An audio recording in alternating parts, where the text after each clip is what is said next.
Getting started. In this video, we will be walking you through 3 of the basic but crucial steps you will need to start using MOGO. There are several pieces of information that needs to be entered for MOGO to run properly, and it can be difficult and time-consuming to enter each of them individually. Thankfully, our first step will allow you to enter virtually all of them quickly and easily. Our first step is entering new patients. Entering a new patient is pretty simple, even though there are many steps. To start, you can either click on the new patient icon, search the patient's name, and click OK, or you can simply just start typing and hit Enter. When the Enter New Patient window pops up, go ahead and click on New Patient. This will bring up the patient information screen.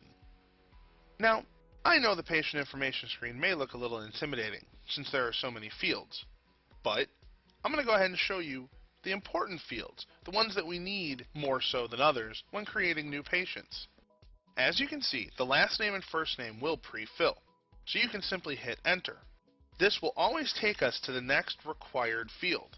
To enter a referral name, simply start typing the name and hit Enter. Since you've just installed the program, MOGO will not find that name.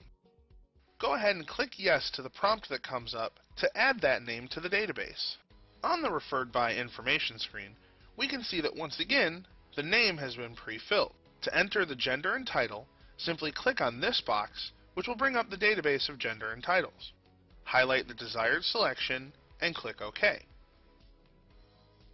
You can do the exact same thing to enter the professional title.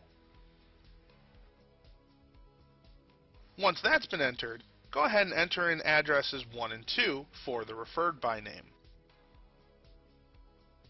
As you begin typing in the city field, you'll notice that a city, state, zip database will come up. If your city, state, and zip is present, as it is here, simply click on it and click OK. This is really all the information that we need to enter in a referral, so go ahead and click on OK to go back to the patient information screen. Once back on the patient information screen, we can continue to enter Mark's information. We can enter the gender and title the same way we did in the referred screen, or we can simply type in M for male and MR for Mr. Enter the patient's birth date, which will automatically fill in the patient age, and go ahead and type in the patient's social security number as well.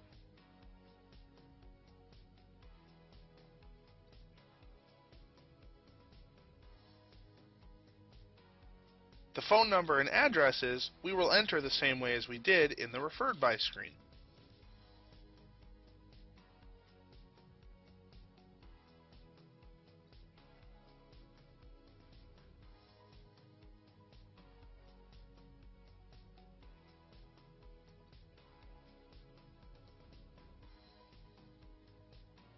This time, when we add in the city, you'll see that it doesn't match one that's already in the system.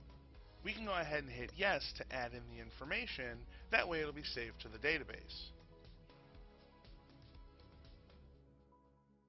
Adding the patient's provider is done the same way as entering the referral. Start by typing the provider's last name and first name, and hit Enter. As before, since our database is new, MOGO will ask you if you would like to add a new provider record. Go ahead and click Yes.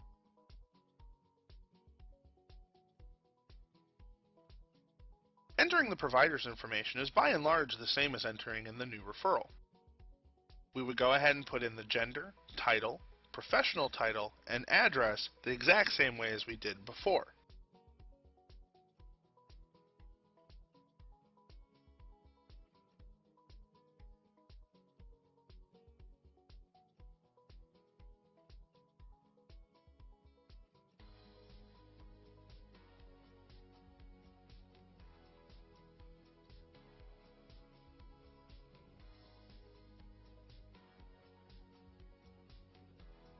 This time, we are going to go further and enter in the provider's employer. Now, this may be just their name, or it could also be an office or practice name. Just as with most of the other fields, we can really just start typing to go ahead and add to the database of employers.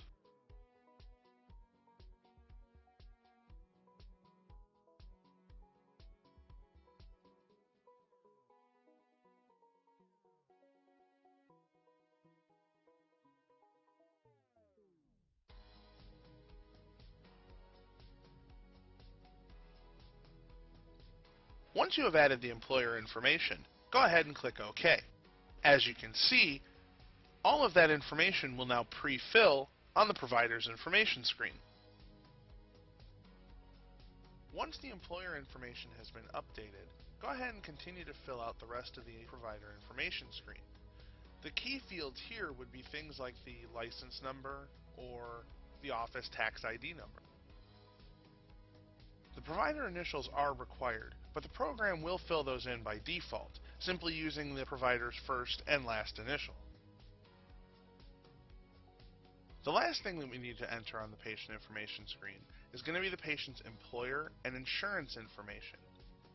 The steps for searching and adding employers to the database really are the same as we did for the referral and for the provider.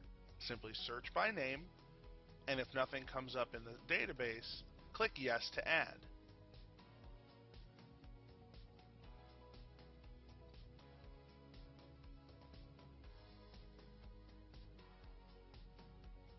As we did before, go ahead and enter all of the employer information, the address, and the contact numbers as well.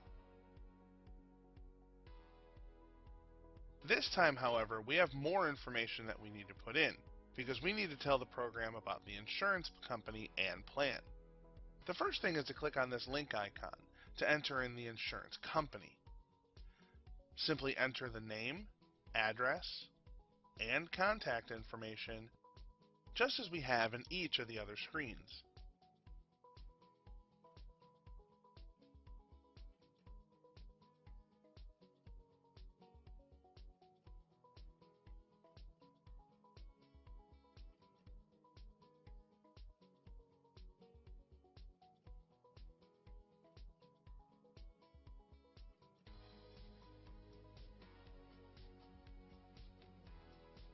After we've entered our insurance plan information, it's time for us to enter in our insurance group info. When this screen opens, the crucial thing that we need to enter first is going to be the group number. We also need to choose the insurance plan's default insurance form. We can choose it from this list. The ADA 2012 form was recently added to the program in version 16. Finally, we need to choose the plan type. Most often, you're going to be choosing the standard plan option here.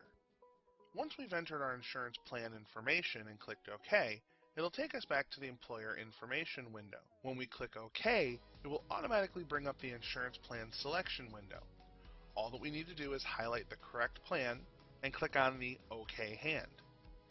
Back in our patient information screen, you can see that the employer and insurance information has now pre-filled. We can go ahead and click on the little save icon in the top icon bar. Once we've done that, we can either click on the close button in the top right hand corner or on the little close door. Let's take a look at what this has done for us.